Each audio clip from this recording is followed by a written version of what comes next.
Bonsoir à tous, bienvenue à ce flash d'information. Un institut de formation politique à vocation sous-régionale vient d'être lancé. Il porte le nom de l'ex-premier ministre Amadou Gon Coulibaly. La cérémonie s'est déroulée aujourd'hui au Sofitel Hôtel Ivoire en présence du chef de l'État Alassane Ouattara.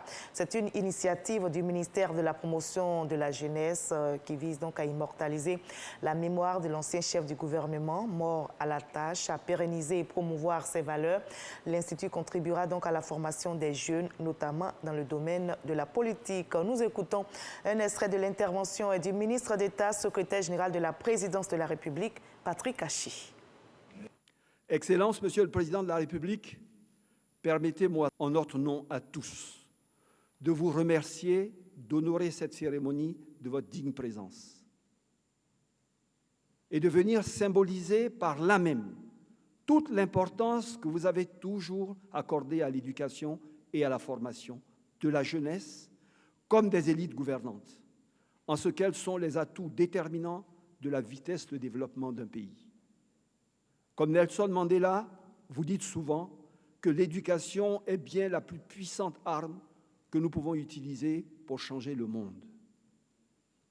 Participer à cette cérémonie, Excellence, Monsieur le Président de la République, est aussi pour vous, nous le savons, le témoignage d'une fidélité humaine absolue à la mémoire d'un homme qui fut votre disciple avant de devenir votre fils et pour lequel les liens de transmission du savoir rare que vous portez n'eurent et n'auront jamais d'équivalent.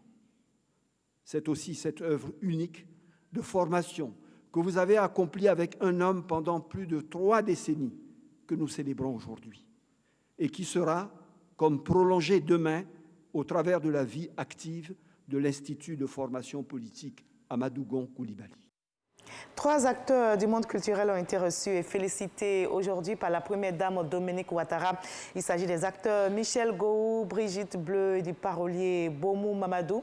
Ils ont été distingués sur la scène africaine. Michel Gou et Bomou Mamadou ont été primés en octobre dernier lors de l'édition 2020 du prix africain de développement à Kigali au Rwanda. Brigitte Bleu a quant à elle reçu les prix de la meilleure série francophone et du meilleur scénariste à Abuja au Nigeria avec la série télévisée Les larmes de l'amour.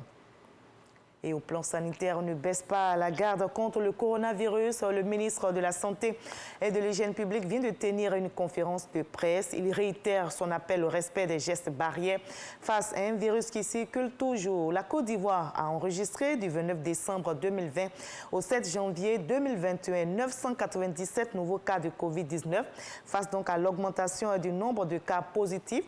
Le dispositif de contrôle sanitaire sera renforcé aux frontières selon le ministère. À l'aéroport Félix Houphouët-Boigny, on note la mise en place de dispositifs aux entrées et sorties. Aux frontières terrestres, le renforcement du contrôle aux 43 points d'entrée par présentation d'une attestation de Covid-19 négative pour les chauffeurs transportant des marchandises. À l'étranger, en Centrafrique, plusieurs recours ont été déposés pour annuler le scrutin présidentiel.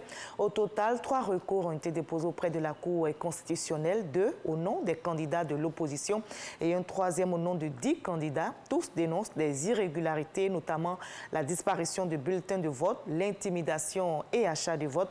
C'est le président sortant, Faustin Archange Touadéra, qui a été déclaré vainqueur, je rappelle, dans le premier tour avec 53,92% des voix.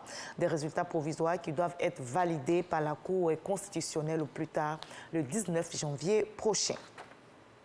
En RD Congo, 22 prisonniers condamnés pour l'assassinat de l'ancien président Laurent Désiré Kabila sont sortis de prison. Ils ont bénéficié d'une grâce présidentielle.